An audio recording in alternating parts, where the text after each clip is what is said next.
After months of quiet observation by Child Protective Services, the situation surrounding Chrisean Rock took a sharp turn when details from Junior's brain scans reportedly surfaced. And suddenly, the confidence she once projected seemed to crack. If what medical professionals allegedly documented is accurate, the consequences could be serious, possibly even ending in legal action. The scans are said to confirm severe cerebral palsy alongside fetal alcohol syndrome, and Chrisean's emotional reaction suggests the weight of those findings is finally sinking in. What's changed isn't just public opinion, it's the paper trail people warned her about. Once those medical results leaked, moments she previously brushed off during live streams began to look far more troubling. Things that once felt dismissible started resembling evidence. This wasn't a random revelation, it was more like a diagnosis finally putting words to what many viewers believed they had been witnessing all along. A family member has since spoken out, claiming that at 2 years old, Junior weighs barely 18 pounds, is unable to eat solid food, and frequently suffers from congestion because food is allegedly entering his lungs instead of his stomach. According to them, this is the same airway complication doctors warn can become fatal if left untreated. That same source says medical professionals already explained the extent of Junior's brain injuries and directly connected them to alcohol exposure during pregnancy. But what truly escalated concerns was another claim, that Junior was supposed to undergo further scans and see specialists, yet Chrisean allegedly told family members she wouldn't take him back to doctors, insisting she was waiting for divine healing instead. That's when old footage began to feel unsettling rather than harmless. The labored breathing heard during lives, the recurring congestion, the breathing equipment spotted in her room during Junior's infancy, moments she once laughed off, now carried a heavier meaning. In one clip, Junior can be heard struggling to breathe while Chrisean dismisses it as laughter. After the scan details spread, that clip resurfaced everywhere. Medical professionals, parents, and nurses online began speaking up, warning that aspiration or untreated pneumonia in a child that young can escalate rapidly and become life-threatening. Many pleaded with her to seek emergency care instead of relying solely on prayer. Through it all, she stayed live. What ultimately intensified the backlash wasn't just the allegations, it was her response.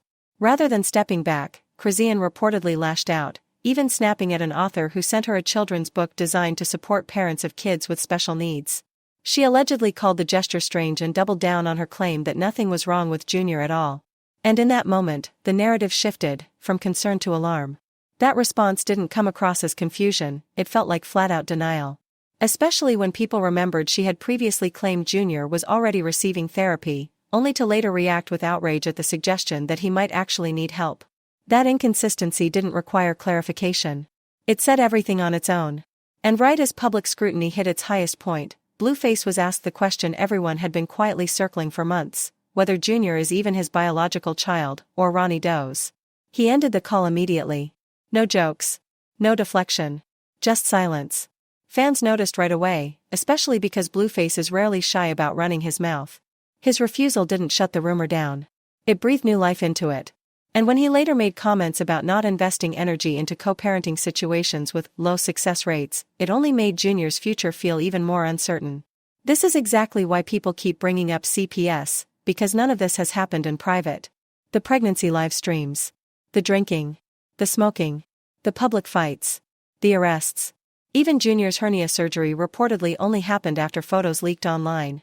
Family members claim a second surgery is still pending. Add to that the constant relocations, the unstable living situations, and the child being passed between relatives, and it becomes impossible to argue that concerns came out of nowhere. People have watched this play out in real time for years, asking the same question over and over, louder each time. How does a child with visible neurological and respiratory issues keep slipping through every safety net? There's even an entire Reddit thread dedicated to breaking down why so many believe intervention should have already occurred. So if CPS truly has been observing, and if those leaked brain scans show what people have long suspected, then this stopped being about messy relationships and internet outrage a long time ago. This isn't a temporary scandal that flares up and disappears when the algorithm moves on. This is about a trail. A documented trail. A psychological trail. A trail of warnings, some raised quietly, some formally recorded, that may have been acknowledged, filed away, and then ignored until ignoring them was no longer an option. Because if those scans are real, if trained professionals saw something alarming and documented it, then the narrative shifts. It's no longer, people are being dramatic. It becomes, people didn't act.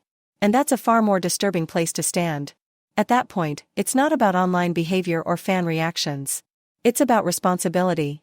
About duty of care. About the exact moment concern crosses into negligence. There's a massive difference between rumors in comment sections and official warnings that land on desks with signatures and timestamps.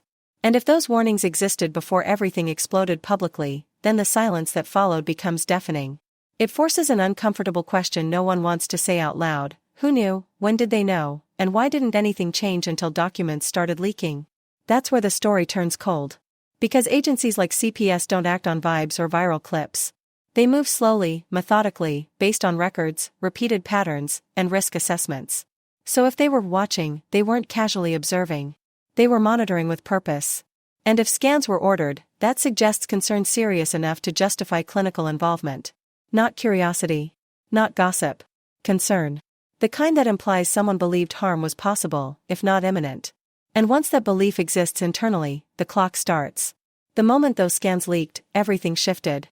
This wasn't just fans shouting into the void anymore, stitching together theories from live streams and chaotic posts.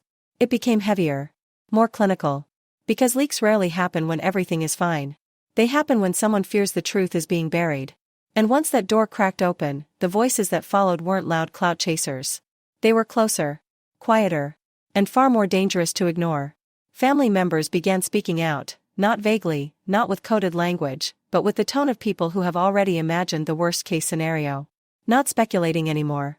Preparing. Chrisean's sister, Chastity, didn't sound torn or unsure. She sounded resolved. Like someone who has moved past hoping things will improve and accepted that they won't unless something drastic changes. When she said her children are afraid of Chrisean, that wasn't said lightly. Parents don't admit fear like that publicly unless they believe it's necessary, especially knowing how brutal public backlash can be. And when she said Chrisean wanted her to be homeless alongside her, that detail mattered more than it seemed. That's not sibling drama. That points to instability, a mindset where chaos is normalized, even shared, as if suffering together is a form of loyalty. Then came the allegation that made everything go still for a moment, the claim that Chrisean leaves her children around random men. That isn't internet exaggeration. Once a family member says something like that publicly, it can't be taken back. That's the kind of statement that raises eyebrows in offices, not just timelines. Once relatives start making claims like that out loud, it stops being internet drama. It stops being fan wars or hate campaigns. It becomes character evidence. And character evidence doesn't need to prove everything to matter, it only needs to establish a pattern. A pattern that aligns too neatly with concerns already whispered behind closed doors. A pattern that makes leaked medical records feel less like an anomaly and more like confirmation. People often say, if it were really that bad, someone would have stepped in by now. But history shows that's rarely how it works. Systems fail all the time, especially when the person involved is famous, profitable, or surrounded by so much chaos that accountability becomes inconvenient. Sometimes warnings are minimized. Sometimes cases are marked, monitor only. Sometimes everyone assumes someone else will act first. And sometimes nothing happens until the situation becomes so public that doing nothing is no longer defensible. That's why the real issue isn't whether the scans hurt someone's image. It's whether they were ignored long enough to cross into criminal negligence. Whether the delay itself becomes evidence. Because once it's established that concerns existed early on, every moment of inaction gets re-examined. Every missed appointment. Every postponed follow-up. Every wait-and-see decision that sounded reasonable then but looks reckless now. And here's the uncomfortable truth, some people are still betting it won't go that far. Betting the noise fades. That attention shifts. That relatives are pressured into silence. That paperwork stays buried just deep enough to avoid consequences. That's how these stories usually end, until one more leak surfaces. Until one more person decides they'd rather be dragged for speaking than live with the guilt of staying quiet. What makes this situation especially unsettling is how familiar it feels. We've seen this pattern before. Early warnings dismissed as jealousy. Concerned relatives labeled bitter. Fans told they're overreacting. Professionals stalled by bureaucracy. And then, suddenly, everyone is asking how it got so bad, without realizing the answer was there all along. It got bad because people waited. Because stepping in feels risky, right up until doing nothing becomes unforgivable.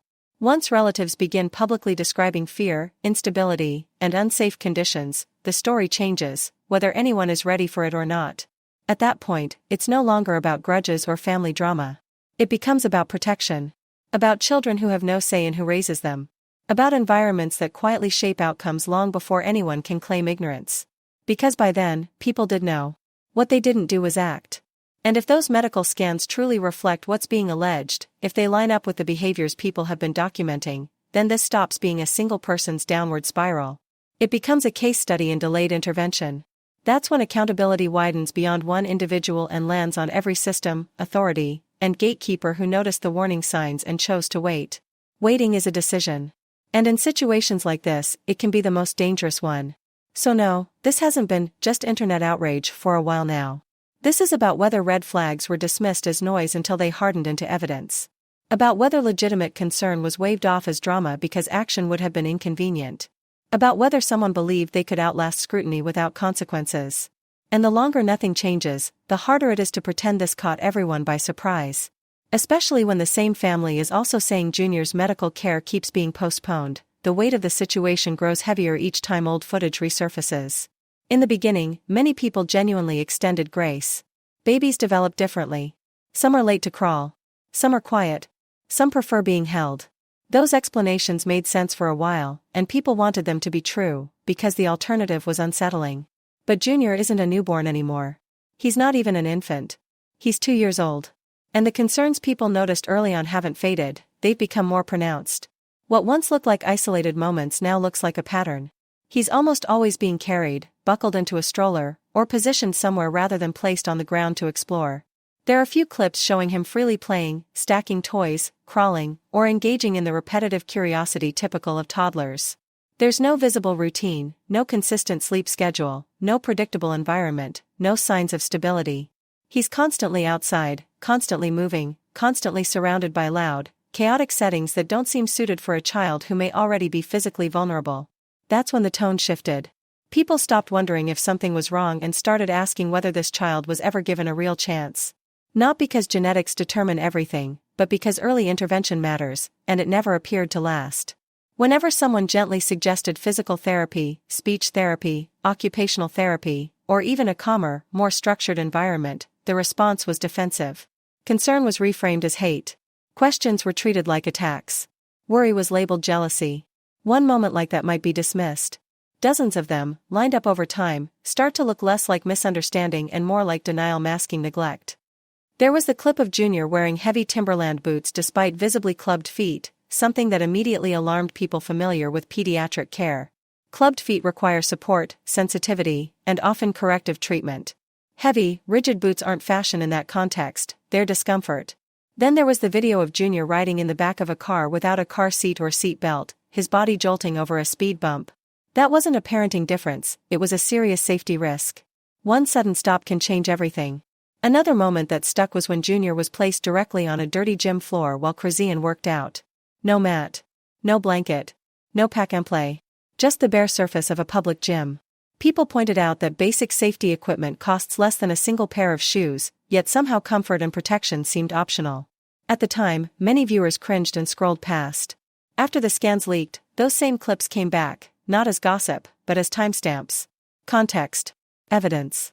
There's also a reason people keep focusing on Junior's breathing. It's not because they want something to be wrong.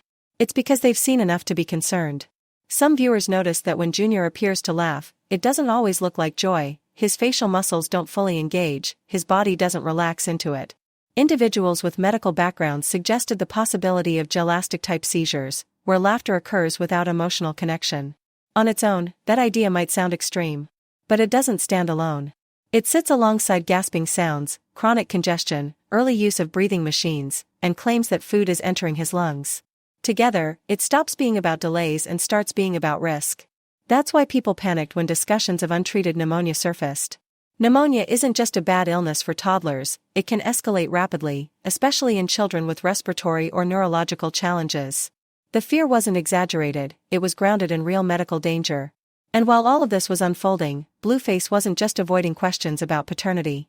He insisted he hadn't abandoned Junior, claiming he avoids Chrisean because she refuses to co-parent and wants a romantic relationship instead. Whether that's true or not, the outcome doesn't change. Junior remains stuck in the middle. He's caught between two adults seemingly more focused on control, resentment, and public narratives than coordinated care. Children don't thrive in stalemates.